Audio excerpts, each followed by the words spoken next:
बिस्मिल्लाहिर्रहमानिर्रहीम। अल्लाह के नाम से आपकी खिदमत में हाजिर हो गया हूँ। और नफा कैसे हासिल करना है, नुकसान से कैसे बचना है, ये असल में बुनियादी एक चीज है जिस पर इंसान हर वक्त सोचता रहता है। आज मैंने सोचा कि आपको बताऊं कि जुल्म का साथी कैसे नहीं बनना। कहीं ऐसा तो नहीं कि आप जुल्म और जालिम को सपोर्ट कर रहे हो और आपको पता भी ना चले। अल्लाह ताला से दुआ है कि मालिक हमें जालिमों की मदद से रोक और मजलूमों का मददगार बना।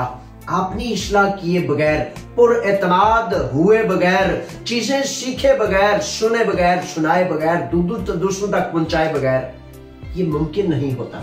इसलिए लाजिम है कि मां की गोद से लेकर कब्र तक इल्म हासिल किया जाए। ये मेरे आपके आका का फरमान है मोहम्मद मुस्तफा सल्लल्लाहु अलैहि वसल्लम। कहना ये चाहता हूं कि दो चीजें हैं, मिसालों से चीजें समझ आती है।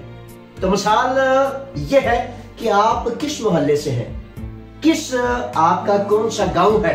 मेरे वतन वतन अजीज पाकिस्तान, उससे वफा करनी है। और वफा कैसे करनी है? सच पे खड़ा होकर, मजलूम का साथी बनकर, जालिम के सामने उससे हमदर्दी करने वाला बन के, ताकि उसका जुल्म रुके, मजलूम खुशहाल हो और आप और मैं अल्लाह का शुक्र अदा करें और अपने वतन से वफा करके दुनिया को बता सकें कि देखो कि हम इंसानियत परवर हैं।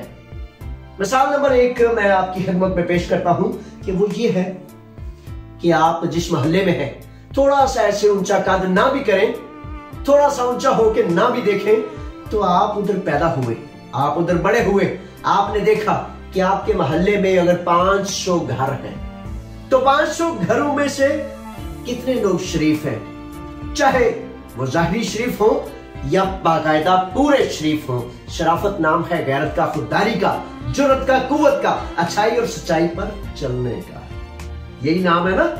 तो दूसरी तरफ आप देखेंगे 500 घरों में से सिर्फ 5, 10, 12, 15, 20 घर ज्यादा से ज्यादा जलालत वाली जिंदगी, जुल्म वाली जिंदगी, जबर वाली जिंदगी, छीनने वाली, डकैती वाली, चोरी वाली, मार वाली, लूट वाली, ये जिंदगी बसर कर रहे होंगे। तो फिर भी कितने घर बचे? 480 घर। यानी कि एक तरफ 480 लोग शराफत की जिंदगी बसर कर रहे हैं और दूसरी तरफ सिर्फ 20 घर जो जुल्म और ज्यादती, जबर, लूट खसूट, छीनना, मारना, कूटना, इस तरह के मामलात पर यकीन करते हैं। तो फिर क्या है? सोचें, थोड़ा सा सोचें। फिर क्या है कि वही 20 घर या वो 5 घर या वो 10 घर सारे मोहल्ले पर गालिब होते हैं और कोई उनके सामने बोलता नहीं। क्या है ये? आप खामोश है ना, आप उनके सामने बोलते नहीं ना। आपकी मामा जान, आपके बाबा जान बसा औकात आप बोलने की कोशिश करते हैं, तो बड़ी दफा वो आपको ये तो नहीं कहते तू ठेकेदार लगे हैं पे आए थे, या इस तरह के बड़े फिक्रे आपके दोस्त, आपके अजीज, आपकी बीवी, आपके बहुत बहुत अजीज, आपके भाई बसा औकात आपको कहते हैं कि भाई तुम ठेकेदार हो। हाँ हाँ, हम ठेकेदार हैं। हाँ, हमें अल्लाह और अल्लाह के रसूल ने यह हुक्म दिया है कि अच्छाई पर कायम और दायम रहे, दोस्ती भी अल्लाह के लिए और दुश्मनी भी अल्लाह के लिए। ये वो मामला है। और दूसरा मैं आपको बताता चलूं कि जब कैसे आप जालिम के साथी बन सकते हैं, कैसे आप जालिम के साथी हो सकते हैं। जब आप जुल्म होता देखेंगे, जबर होता देखेंगे, गरीब की, मस्कीन की, मजलूम की मदद ना करेंगे, तो नीम रजामंदी खामोशी को कहते हैं। जब आप खामोश हैं तो उसका मतलब है कि आप राजी हैं। तो राजी होंगे तो जुल्म बढ़ेगा, जबर बढ़ेगा। और अल्लाह से दुआ मांगता हूं कि मालिक करीम हमें जालिम का साथी ना बना। अभी बात जारी है, वो ये है कि इसकी एक और मिसाल आपकी खिदमत में पेश करता हूं कि वो कहते हैं कि कोई जालिम बादशाह था, बहुत जुल्म करता था, जबर करता था, लोगों को, रियाया को बहुत तंग करता था। तो जब वो एनालिसिस करता, वो कहता देखो लोग कितना जुल्म कर रहे हैं, कितना जुल्म बर्दाश्त करते हैं। तो उनके वजीरों ने कहा जनाब आप जो करेंगे लोग राजी हैं। इस तरह की लोगों की सोच बन गई है कि वो राजी है। अच्छा, उसने कहा अच्छा किसी चीज पर इख्तलाफ नहीं, किसी चीज पर सर उठाकर जीना नहीं। तो उसके एक वजीर ने कहा नहीं जी ऐसी कोई बात नहीं है। उसने कहा ठीक है, कल से ऐसा करो कि फलां जो नहर है उसके पुल से क्रॉस होने वाले हर फर्द को 10 लित्र मारा करो। उसने कहा ये क्या? उसने कहा जाओ, जो मैं कहता हूं करो, बादशाह वक्त हूं, जो कहूंगा वो किया जाएगा। तो जनाब उधर 2 बंदे खड़े कर दिए गए, जो नहर का पुल क्रॉस करता उसे कान पकड़वाए जाते। कान पकड़वाने के बाद कहा जाता इसको 10 लित्र मारो, जूते मार दो। तो हर फर्द आता, कान पकड़ता, कान पकड़ के जूते खाता और चला जाता।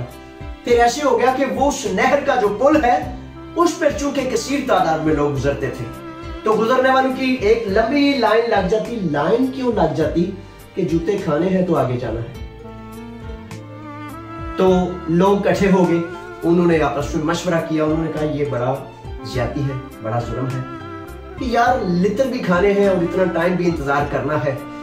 तो फिर ऐसे करते हैं, बादशाह वक्त से मिन्नत गुजारिश करते हैं, जनाब इधर 2 की बजाय 10 लित्र मारने वाले अफराद खड़े कर दे ताकि जल्दी जल्दी लित्र खाते जाएं और जाते जाएं। सोच देखिए माशरे का जब इखलाक गिर जाता है, जब जुल्म हड्डी और गोश्त खून के अंदर चला जाता है, जब लोग उसे एक्सेप्ट कर लेते हैं, कबूल कर लेते हैं, यानी कि लोग कौन से? आप, मैं, हम सब मुआशरा हो रहने वाले, तो फिर उनकी सोच इतनी पस्त हो जाती है कि वो समझते हैं कि जुल्म ये है कि लित्र जल्दी जल्दी नहीं मारे जा रहे। मादरत से ये मसाले हैं।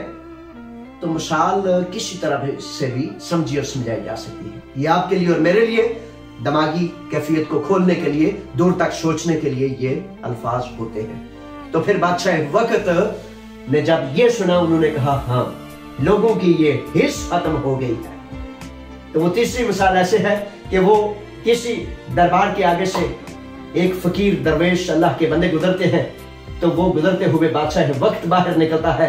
कोई और जमाना था, कोई और बादशाह था। तो वो कहता है कि दरवेश फकीर मेरे लिए दुआ फरमा दीजिए। तो उन्होंने जल्दी जल्दी कहा अल्लाह करे तुम मर जाए। बादशाह वक्त कहता है जनाब क्या कह रहे हैं? मैंने आपसे दुआ के लिए कहा, आपने बददुआ कर दी। उन्होंने कहा हाँ, मैंने तेरे लिए दुआ ही की है। दवा उसने फिर दोबारा बादशाह ने कहा, उन्होंने कहा कि अल्लाह करे तू जल्द मर जाए। दरवेश से फिर पूछा गया, तो उसने कहा कि इसलिए कि तू जालिम है और तेरा जुल्म जारी है, तेरे गुनाह जारी है, तुझ पर बोझ मुसलसल जारी है, अल्लाह की मखलूक पर तू जुल्म करता है। जितनी जल्दी मर जाएगा उतना ही तेरा फायदा है। तो बात फिर वहां लाता हूं कि गौर करने वाले के लिए, गौर करने वाले के लिए, तदब्बर और तफक्कर करने वाले के लिए बहुत ज्यादा मसाले हैं। वो मेरे मालिक, दुनिया जहानों के मालिक वहदहू ला शरीक ने कुरान पाक में कहा ना कि मक्खी और मच्छर की मिसाल देने से भी मैं नहीं पीछे रहता। क्यों? कि मैं इंसान की, मालिक कहता है कि मैं इंसान की फितरत को, उसकी जान को बनाने वाला हूं। जो मिसालों से उसे समझ आता है मैं उसे समझाऊंगा। तो मिसाल इसीलिए होती है। अब आपने और मैंने क्या करना है? इन मिसालों से हमने ये सबक हासिल करना है कि अपने मोहल्ले, अपने मुल्क, अपने शहर, अपने वतन, अपने उस माशरे में जुल्म को, जबर को रोकने के लिए, अच्छाई के लिए, पाकी के लिए, पाकीज़गी के लिए खड़े होना है। और आखिर में अपने नबी, अपने आका मोहम्मद मुस्तफा सल्लल्लाहु अलैहि वसल्लम की वो हदीस मुबारका आपकी खिदमत में पेश करता हूं। मेरे आका फरमाते हैं कि जालिम और मजलूम दोनों की मदद करो। सुनने वाले ने कहा सईदी मैं कुर्बान, मेरे माँ बाप कुर्बान।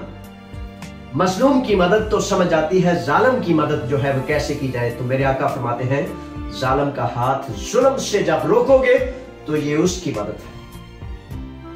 सुने और सुनना बेकार है, बेसूद है, फजूल है जब तक अपने बदन में जुज़्वे बदन ना बना ले, अमल का हिस्सा। वो कहते हैं जिंदगी अमल से बनती है, जन्नत भी जहन्नम भी। अमल करेंगे तो माशरा पाकी और पाकीज़गी की तरफ जाएगा, और अगर आप अमल ना करेंगे तो जान लीजिए कि आपकी सुस्ती, आपकी कहली, आपका अपना छोटा सा फायदा जो आपने सोच लिया, उसने जमाने को तफन और बदबू में, जुल्म और ज्यादती में डुबो दिया। कहीं ऐसा तो नहीं कि आप जुल्म पर राजी हैं इसलिए जुल्म बढ़ता जाता है। तो उठें, अमल से हम सब साबित करें कि हम जालिम नहीं, ना जुल्म करने वालों को पसंद करते हैं, ना जुल्म पर चुप रहते हैं, और फिर अल्लाह और अल्लाह के रसूल के हुक्म पर मुआशरे को इज्जत और खुशबू से महका दें। अल्लाह आपका हामी और नासिर हो, हमारा हामी और नासिर हो, और मेरे वतन वतन अजीज पाकिस्तान का पूरी दुनिया में परचम अदल और इंसाफ की वजह से सरबुलंद हो। अस्सलाम वालेकुम।